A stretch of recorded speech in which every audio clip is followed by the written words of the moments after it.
നമസ്കാരം. SV ജേണലിലേക്ക് ഒരിക്കൽ കൂടി സ്വാഗതം. എപ്പോഴും പറയാറുള്ളത് പോലെ തന്നെ നമ്മുടെ വീഡിയോയുമായി ബന്ധപ്പെട്ടിട്ടുള്ള നിങ്ങളുടെ അഭിപ്രായങ്ങളും അഭിപ്രായ വ്യത്യാസങ്ങളും കമൻറ്റുകളായി രേഖപ്പെടുത്താൻ മറക്കരുത്. അപ്പോൾ വിഷയത്തിലേക്ക് വരാം. ഇന്ന് UDF-നെ സംബന്ധിച്ചിടത്തോളം അവരുടെ പ്രതിപക്ഷ നേതാവിന്, അതായത് അവരുടെ നേതാവിന് ഇന്നൊരു ഹാലിളക്കത്തിൻ്റെ ദിനമാണ്. അദ്ദേഹത്തിന് ഇതുവരെ ഉണ്ടായിരുന്ന ഹാലിളക്കം ഇങ്ങനെ പെരുകി അത് വേറൊരു അവസ്ഥയിലേക്ക് പോയിക്കൊണ്ടിരിക്കുകയാണ്. അത് ആ ഇളക്കത്തിൻ്റെ പരമാവധിയിലേക്ക്, അല്ലെങ്കിൽ പരമകാഷ്ഠ എന്നൊക്കെ നമ്മൾ പറയും, അതിലേക്ക് എത്തി നിൽക്കുന്ന ഒരു സാഹചര്യമാണ് ഇപ്പോൾ നമുക്ക് കാണാൻ സാധിക്കുന്നത്. എന്തുകൊണ്ടാണ് എന്ന് ചോദിച്ചാൽ, ഇന്ന് വളരെ വിപ്ലവകരമായ ഒരു ദിവസം കൂടിയായിരുന്നു. സംസ്ഥാന സർക്കാരിൻ്റെ അവസാനത്തെ ബജറ്റ് പ്രഖ്യാപനം. ഇടതുപക്ഷ സർക്കാരിൻ്റെ അല്ല, കഴിഞ്ഞു പോയ സർക്കാരിൻ്റെ, അല്ലെങ്കിൽ ഇപ്പോൾ നിലവിലുള്ള സർക്കാരിൻ്റെ അവസാനത്തെ ബജറ്റ് പ്രഖ്യാപനം. അതായിരുന്നു ഇന്ന് നിയമസഭ കണ്ടത്. എന്നാൽ അപ്പോഴേക്ക് VD സതീശന് ഇതൊന്നും സുഖിച്ചില്ല. VD സതീശൻ ഉടനെ അടുത്ത അഭിപ്രായ പ്രകടനവുമായി വന്നു. അദ്ദേഹത്തിൻ്റെ അഭിപ്രായ പ്രകടനത്തിൻ്റെ ഏറ്റവും ഹൈലൈറ്റ് എന്ന് പറഞ്ഞാൽ, ഈ ബജറ്റ് അവതരിപ്പിക്കേണ്ടത്, അതായത് 2026-27 ബജറ്റ് അവതരിപ്പിക്കേണ്ടത് ശരിക്കും ഇടതുപക്ഷ സർക്കാരല്ല, മറിച്ച് വരാനിരിക്കുന്ന UDF സർക്കാരാണ് എന്നുള്ളതാണ് അദ്ദേഹം പറഞ്ഞതിൻ്റെ ഏറ്റവും ഹൈലൈറ്റ് ചെയ്യപ്പെടേണ്ട ഒരു ഭാഗം.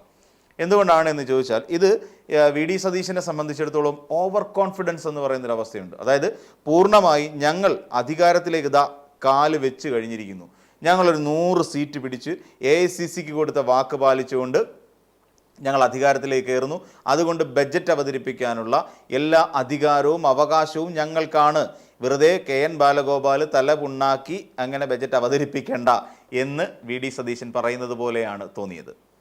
എന്തൊക്കെ കാരണങ്ങളാണ് ഈ VD സതീശനെ ഹാലിളക്കിയത് എന്ന് നമുക്ക് നോക്കാം.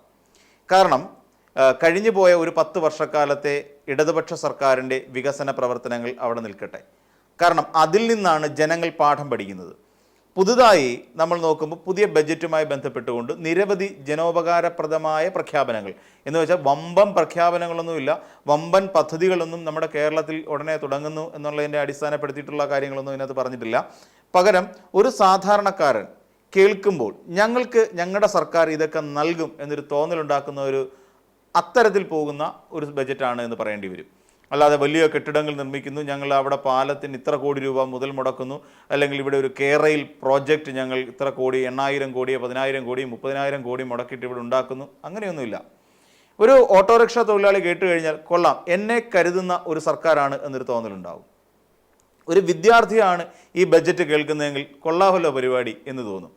കാരണം എന്താണ്, അവൻ പഠിച്ച് ഒരു വിദ്യാർത്ഥി 10ാം ക്ലാസ്സും കഴിഞ്ഞു, +2 കഴിഞ്ഞു, ഡിഗ്രി തലം വരെ അവന് സൗജന്യമായി വിദ്യാഭ്യാസം ചെയ്യാനുള്ള സാഹചര്യം ഒരുക്കി കൊടുക്കുകയാണ് സംസ്ഥാന സർക്കാർ ചെയ്തത്.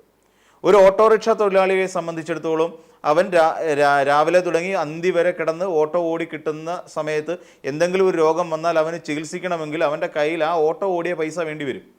എന്നാൽ അതെല്ലാം മാറ്റിക്കൊണ്ട് അവൻ്റെ ഹെൽത്തിനെ പോലും പരിഗണിക്കുന്ന തരത്തിൽ അവൻ്റെ ആരോഗ്യ പരിരക്ഷ ഉറപ്പുവരുത്തുന്ന ഇൻഷുറൻസ് പദ്ധതികൾ പോലും സംസ്ഥാന സർക്കാർ പ്രഖ്യാപിച്ചു.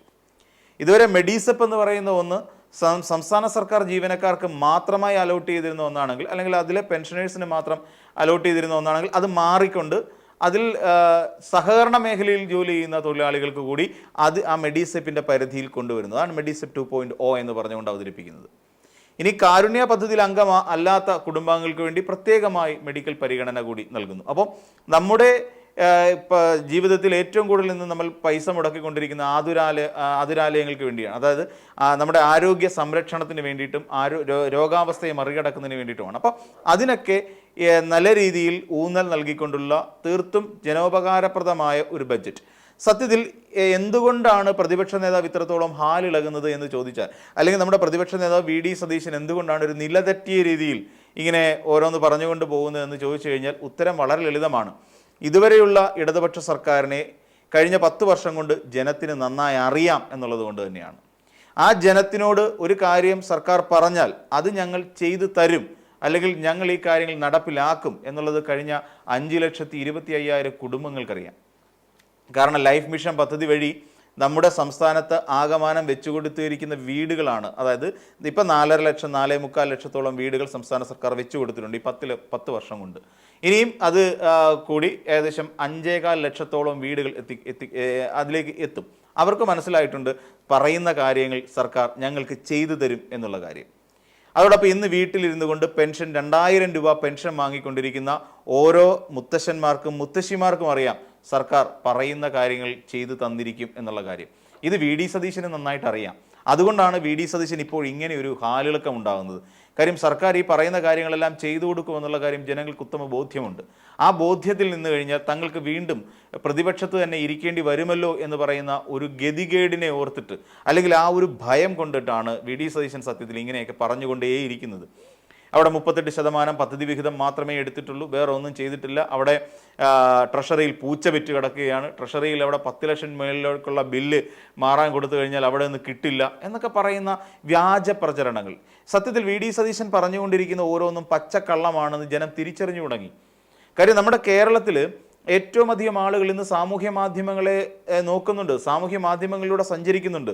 അതിലുണ്ടാകുന്ന ഓരോ ചെറിയ ചലനങ്ങൾ പോലും ഏറ്റെടുക്കാനും മനസ്സിലാക്കാനും കഴിവുള്ളവരാണ് നമ്മുടെ നാട്ടിലുള്ള സാധാരണക്കാർ പലരും. അപ്പോൾ അവരൊക്കെ കേട്ടുകൊണ്ടിരിക്കുകയാണ്. സതീശൻ ഇന്ന് കഴിഞ്ഞ സഭയിൽ പറഞ്ഞു, ഞാൻ ശിവൻകുട്ടിയെ അവനോ ഇവനെന്നൊന്നും വിളിച്ചിട്ടില്ല എന്ന് പറയുന്നു. പച്ചക്കള്ളമല്ലേ അത്? വയനാട് ദുരിതാശ്വാസ പ്രവർത്തനങ്ങൾക്കായിട്ട് അവിടെ CMDRFിലേക്ക് പണം കൊടുക്കരുത് എന്ന് ഞങ്ങൾ പറഞ്ഞിട്ടില്ല, പറഞ്ഞു എന്ന് പറയുന്ന ഒരു വലിയ കള്ളം പ്രചരിപ്പിക്കുന്നു. കള്ളമല്ലേ പറഞ്ഞത്? അത് ഞങ്ങൾ ആപ്പ് വഴി പണം പിരിക്കുന്നു എന്നുള്ള കാര്യം വിളിച്ചു പറഞ്ഞത് ഈ വി ഡി സതീശൻ്റെ തന്നെ അന്നത്തെ KPCC അധ്യക്ഷനായിരുന്നു, K സുധാകരനായിരുന്നു. എന്തുകൊണ്ടാണ് സതീശൻ ഇതൊക്കെ പെട്ടെന്ന് മറന്നു പോകുന്നത്? സതീശൻ എത്രത്തോളം കള്ളപ്രചരണങ്ങൾ നടത്തി? ഏറ്റവും ഒടുവിൽ നടത്തിയൊരു കള്ളപ്രചരണത്തിൻ്റെ ഫലം കഴിഞ്ഞ ദിവസം കോടതിയിൽ നിന്ന് കിട്ടി. സ്പ്രിംഗ്ലർ. അവിടെയും ജനത്തിന് എല്ലാ ഡേറ്റകളും മറ്റൊരു സ്പ്രിംഗ്ലർ എന്ന് പറയുന്ന ഒരു കമ്പനിക്ക് വിട്ടുകൊടുക്കുന്നു എന്ന് പറഞ്ഞതിനെ കോടതി പറഞ്ഞു അങ്ങനെയൊന്നും സംഭവിച്ചിട്ടില്ല എന്ന് പറയുന്നു. അപ്പോൾ ഇതാണ് സർക്കാർ എന്ന നിലയിൽ നിന്നുകൊണ്ട് നമുക്ക് വേണ്ടി പിണറായി വിജയൻ സർക്കാർ അല്ലെങ്കിൽ ഇടതുപക്ഷ സർക്കാർ ചെയ്തു തന്നിട്ടുള്ള നിരവധി ഗുണകാര്യങ്ങൾ. അപ്പോൾ ഇത്തരം ഗുണകാര്യങ്ങളുള്ള സാഹചര്യത്തിൽ തീർച്ചയായിട്ടും ജനങ്ങൾക്ക് ഇത് വിശ്വസിച്ചേ മതിയാകും. അംഗനവാടി ടീച്ചർമാർക്ക് അവരുടെ ഓണറേറിയം വർദ്ധിപ്പിക്കുന്നു, അവിടുത്തെ ഹെൽപ്പർമാരുടെ വരുമാനം വർദ്ധിപ്പിക്കുന്നു. കണക്റ്റ് വർക്ക് എന്ന് പറഞ്ഞുകൊണ്ട് ഇവിടുത്തെ പഠനം കഴിഞ്ഞ് ജോലിക്കായി കാത്തു നിൽക്കുന്ന ചെറുപ്പക്കാർ കുട്ടികൾക്ക് വേണ്ടിയിട്ട് ഒരു തുക, ഒരു 1000 രൂപ എന്ന് പറയുന്ന ഒരു സ്റ്റൈപ്പൻഡ് മാസം തോറും അവർക്ക് നൽകുന്നു. അതോടൊപ്പം 35 വയസ്സ് കഴിഞ്ഞിട്ട് വീട്ടിൽ നിൽക്കുന്ന വീട്ടമ്മമാർക്ക് ഒരു 60 വയസ്സ് വരെയുള്ള ഒരു കാലഘട്ടത്തിൽ അവർക്ക് ഒരു തുക സ്റ്റൈപ്പൻഡായി അല്ലെങ്കിൽ ഒരു പെൻഷൻ എന്നുള്ള നിലയിലേക്ക് നൽകുന്നു. അപ്പം സാമൂഹ്യ സുരക്ഷാ മേഖലയിൽ ഊന്നി നിന്നുകൊണ്ടുള്ള ഒരു കിടിലം ബഡ്ജറ്റ് എന്നുള്ള രീതിയിൽ തന്നെ നമ്മൾ ആ ബഡ്ജറ്റിനെ നോക്കി കാണേണ്ടി വരും. ഇതൊന്നും UDFനെ സംബന്ധിച്ചിടത്തോളം അത്ര അനുഗുണമായ സാഹചര്യമല്ല. കാരണം എന്താണെന്ന് ചോദിച്ചാൽ കഴിഞ്ഞ ദിവസം ഒരു ന്യൂ പോൾ സർവേയുമായി ബന്ധപ്പെട്ടുകൊണ്ടുണ്ടായപ്പോൾ ആ സർവേയിൽ വീണ്ടും പിണറായി വിജയൻ സർക്കാർ അധികാരത്തിൽ വരണമെന്ന് തന്നെയാണ് ജനങ്ങൾ ആഗ്രഹിക്കുന്നത്. എന്തുകൊണ്ടാണ് എന്ന് ചോദിച്ചാൽ ഈ പറയുന്ന UDF സർക്കാരിനെതിരായി പ്രയോഗിച്ചുകൊണ്ടിരിക്കുന്ന പല ആയുധങ്ങളും നമ്മളെടുത്ത് നോക്കിയാൽ മതി. ഈ ആയുധങ്ങളെല്ലാം തന്നെ UDF എന്ന് പറയുന്നതിനെ പ്രതിരോധത്തിലാക്കുന്ന രീതിയിൽ തന്നെയാണ് പിന്നീട് പൊയ്ക്കൊണ്ടിരിക്കുന്നത്. ഇതിലെനിക്ക് ഏറ്റവും ഇഷ്ടപ്പെട്ട ഒരു കാര്യമുണ്ട്. മതമല്ല പ്രശ്നം, എരിയുന്ന വയറിൻ്റെ നോവാണ് പ്രശ്നം എന്ന് പറഞ്ഞുകൊണ്ടാണ് KN ബാലഗോപാൽ ഈ ബഡ്ജറ്റ് പ്രസംഗം ആരംഭിക്കുന്നത് തന്നെ. കാരണം KM ഷാജി എന്ന് പറയുന്ന, ഇപ്പോൾ അദ്ദേഹത്തിന് കോടതിയിൽ നിന്ന് വന്നു, അങ്ങർക്ക് കുഴപ്പമൊന്നുമില്ല, അങ്ങർക്ക് ഇനിയും മത്സരിക്കാം എന്ന് പറഞ്ഞുകൊണ്ട് പുതിയ ഇത് വന്നു. എങ്കിൽ തന്നെയും ആ KM ഷാജി ഒരു തവണ പറഞ്ഞാണ് മതമാണ് പ്രശ്നം എന്ന് പറഞ്ഞിരുന്നു. പക്ഷേ ഇവിടെ ഈ സർക്കാർ ഊന്നി പറയുന്നൊരു വാക്കുണ്ട്, മതമല്ല പ്രശ്നം, എരിയുന്ന വയറിൻ്റെ നോവാണ് പ്രശ്നം എന്ന് പറയുന്നുണ്ട്. അതിൻ്റെ അർത്ഥം ഈ പറയുന്ന UDF അധികാരത്തിൽ വരുമ്പോൾ കേരളത്തിൽ ഏറ്റവും അധികം ചർച്ച ചെയ്യപ്പെടാൻ പോകുന്ന ഒരു പ്രധാനപ്പെട്ട കാര്യം മതം തന്നെയാണ്, വർഗീയത തന്നെയാണ്. ആ രീതിയിൽ ഭയപ്പെടുന്ന നിരവധി ആളുകൾ ഇന്ന് നമ്മുടെ കേരളത്തിലുണ്ട്. ഈ പറയുന്ന ന്യൂ പോൾ സർവേയുടെ ഫലങ്ങൾ പരിശോധിക്കുമ്പോൾ നമുക്ക് മനസ്സിലാവുന്നത് തന്നെയാണ്. അതായത് UDF അധികാരത്തിൽ വന്നാൽ ഇവിടെ വർഗീയമായ ഒരു വലിയ ധ്രുവീകരണം ഉണ്ടാകും എന്ന് ഭയപ്പെടുന്ന നിരവധി ആളുകളുണ്ട്. അവിടെ ഒരു മതനിരപേക്ഷത പുലർന്നു പോരണമെങ്കിൽ ഇവിടെ LDF തന്നെ അധികാരത്തിൽ വരണമെന്ന് ചിന്തിക്കുന്ന നിരവധി ആളുകളുണ്ടെന്നേ കഴിഞ്ഞ ദിവസം നമ്മൾ ഇതുമായിട്ട് ബന്ധപ്പെട്ട് ചർച്ച ചെയ്തതാണ്. അപ്പോൾ ഇങ്ങനെ ചിന്തിക്കുന്ന ഒരു പറ്റം ആളുകൾ ഈ കൂട്ടത്തിലുണ്ട്. ഈ പിണറായി വിജയൻ തന്നെ മുഖ്യമന്ത്രി സ്ഥാനത്തേക്ക് വരണം എന്നാഗ്രഹിക്കുന്ന നിരവധി ആളുകളുണ്ട്. KK ശൈലജ ടീച്ചർ അധികാരത്തിലേക്ക് വരണം എന്നാഗ്രഹിക്കുന്ന നിരവധി ആളുകളുണ്ട്. പക്ഷേ അവിടെ എങ്ങും പെടാതെ പോയൊരു പേരുണ്ട്. അതാണ് ഈ പ്രതിപക്ഷ നേതാവിൻ്റെ പേര്, VD സതീശൻ. അപ്പോൾ ഇനി ഇൻകേസ് എന്തെങ്കിലും അബദ്ധം പറ്റി UDF അധികാരത്തിലേക്ക് വരികയാണെങ്കിൽ ഒരിക്കലും VD സതീശൻ മുഖ്യമന്ത്രിയാകരുത് എന്ന് ആഗ്രഹിക്കുന്നവരാണ് ഏറ്റവും കൂടുതൽ. അതിലേറ്റവും പോപ്പുലാരിറ്റിയുള്ള ഒരു ജനസമ്മതിയുള്ള ഒരേ ഒരു നേതാവ് അത് രമേശ് ചെന്നിത്തലയാണ്. ഇനിയും ഈ LDF സർക്കാരിനെ അസ്ഥിരപ്പെടുത്താൻ വേണ്ടി കള്ളക്കഥകളും നുണക്കഥകളും നുണപ്രചരണങ്ങളും നടത്തുന്ന ഒരു പ്രതിപക്ഷത്തെ നമുക്ക് കാണാൻ സാധിക്കും. എന്തൊക്കെ നുണപ്രചരണങ്ങളാണ് നടത്തിയതെന്ന് ആലോചിച്ച് നോക്കൂ. കെ ഫോണ്, കെ-റെയിൽ, അതോടൊപ്പം തന്നെ AI ക്യാമറ, സ്പ്രിംഗ്ലർ, ഇങ്ങനെ തുടങ്ങി നിരവധി ആരോപണങ്ങൾ ഉന്നയിക്കുകയും ആ ആരോപണങ്ങളൊന്നും അവസാന ലാപ്പിലേക്ക് കൊണ്ടെത്തിച്ച് അതിൽ വിജയം വരിക്കാൻ കഴിയാതെ പോവുകയും ചെയ്ത ഒരു നാണംകെട്ട പ്രതിപക്ഷമായി UDF ഒതുങ്ങുന്ന കാഴ്ചയാണ് നമ്മൾ ഈ കഴിഞ്ഞ 10 വർഷം കൊണ്ട് കണ്ടത്. ജനകീയമായ ഒരു പ്രശ്നത്തെ ഉയർത്തിയെടുത്തുകൊണ്ട് വരാൻ, ജനകീയ വിഷയങ്ങൾ പൊതുധാരയിൽ ചർച്ച ചെയ്യാൻ ഇതുവരെയായി UDFന് കഴിഞ്ഞിട്ടില്ല എന്നുള്ളതാണ് നമ്മൾ മനസ്സിലാക്കേണ്ട പ്രധാനപ്പെട്ട കാര്യം. അവർ ചർച്ച ചെയ്തതാണ് മതമാണ് ചർച്ച ചെയ്തത്, ശബരിമലയാണ് അവർ ചർച്ച ചെയ്തത്, തുടർന്ന് ഇവിടെ മലപ്പുറമാണ് ചർച്ച ചെയ്തത്. അവിടെ ഉണ്ടായിരുന്ന മതനിരപേക്ഷതയെക്കുറിച്ചല്ല, അവിടുത്തെ വർഗീയതയെക്കുറിച്ചാണ് അവർ ചർച്ച ചെയ്തത്. ഏറ്റവും ഒടുവിൽ ഉമ്മൻചാണ്ടിയെ പോലും വീണ്ടും കാർഡായി കളത്തിലേക്ക് ഇറക്കാനും ഈ പറഞ്ഞ UDF തയ്യാറായി എന്നുള്ളതാണ് അവരുടെ ഏറ്റവും വലിയ പ്രത്യേകത. അപ്പോൾ അവർ പറഞ്ഞുകൊണ്ടിരിക്കുന്നതെല്ലാം ജനകീയമായ ഒരു വിഷയത്തെക്കുറിച്ചല്ല. ഇവിടെ ആശാവർക്കർമാരുടെ പേരിൽ 21,000-ലധികം ആശാവർക്കർമാർ നമ്മുടെ കേരളത്തിലുള്ള സാഹചര്യത്തിൽ സെലക്റ്റീവായിട്ടുള്ള ഏകദേശം 100-300 ആശാവർക്കർമാർ, അതും SUCI എന്ന് പറയുന്ന സംഘടന നയിക്കുന്ന ഒരു സമരത്തിൽ പങ്കെടുത്തവർ മാത്രം, SUCI പ്രവർത്തകർ നടത്തിയ ഒരു സമരത്തെ മാത്രമാണ് ഈ VD സതീശൻ അഭിസംബോധന ചെയ്തിട്ടുള്ളത്. അല്ലാതെ ഒരു ജനകീയ പ്രശ്നത്തിന് മുന്നിലും VD സതീശൻ എന്ന് പറയുന്ന ഒരു നേതാവിനെ ആരും കണ്ടിട്ടില്ലെന്നേ. SUCI നടത്തിയ ആ സമരം എന്തായിരുന്നു? തെരഞ്ഞെടുപ്പ് വരെ ഞങ്ങൾ സമരം ചെയ്യും എന്നാണ് അവർ പറഞ്ഞിരുന്നത്. അത് സർക്കാരിനെ അസ്ഥിരപ്പെടുത്താൻ വേണ്ടിയിട്ട്. ഒരു സമരം അങ്ങനെയാണോ? വിജയം വരെയും സമരം ചെയ്യുമെന്ന് തന്നെയാണ് ഇതുവരെ കേട്ട് ശീലിച്ചിട്ടുള്ള മുദ്രാവാക്യങ്ങൾ എമ്പാടും. എന്നാൽ SUCIക്കാർക്ക് മാത്രം തെരഞ്ഞെടുപ്പ് വരെയും സമരം ചെയ്യും എന്നാണ് അവർ പ്രഖ്യാപിച്ചത്.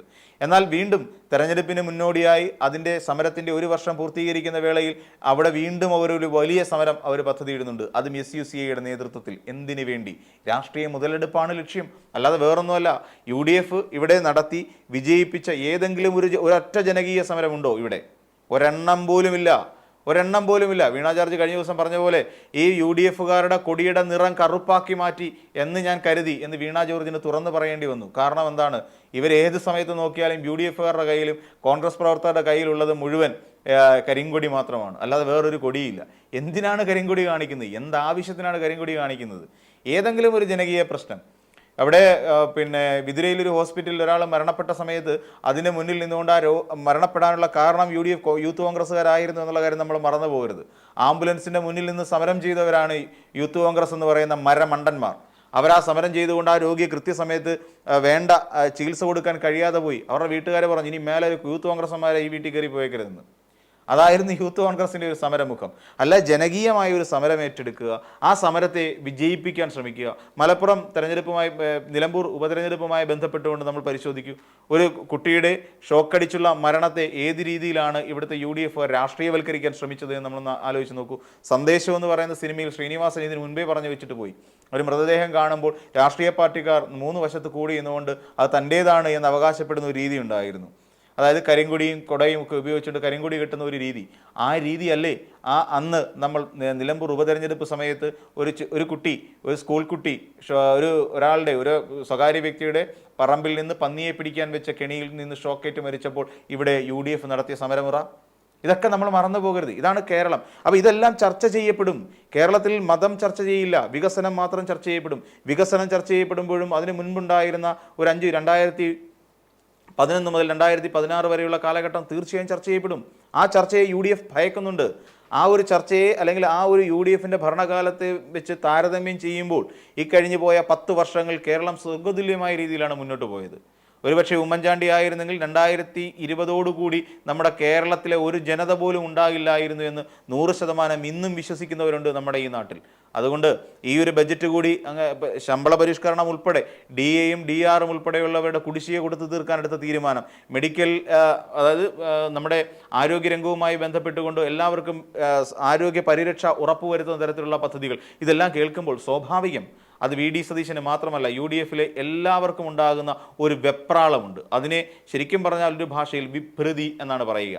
ആ വിഭ്രതി ബാധിച്ചുകൊണ്ട് VD സതീശൻ ഓരോന്ന് പറഞ്ഞുകൊണ്ടേയിരിക്കും എന്നുള്ളതാണ് നമ്മൾ ഇതിൽ നിന്ന് മനസ്സിലാക്കേണ്ട ഒരു പ്രധാനപ്പെട്ട കാര്യം. അപ്പോൾ എന്തായാലും ഇതൊരു ജനപ്രിയ ബജറ്റ് തന്നെയാണ് എന്നുള്ളതാണ് എൻ്റെ ഒരു പക്ഷം. അപ്പോൾ മറ്റൊരു വീഡിയോയുമായി നമുക്ക് വീണ്ടും കാണാം.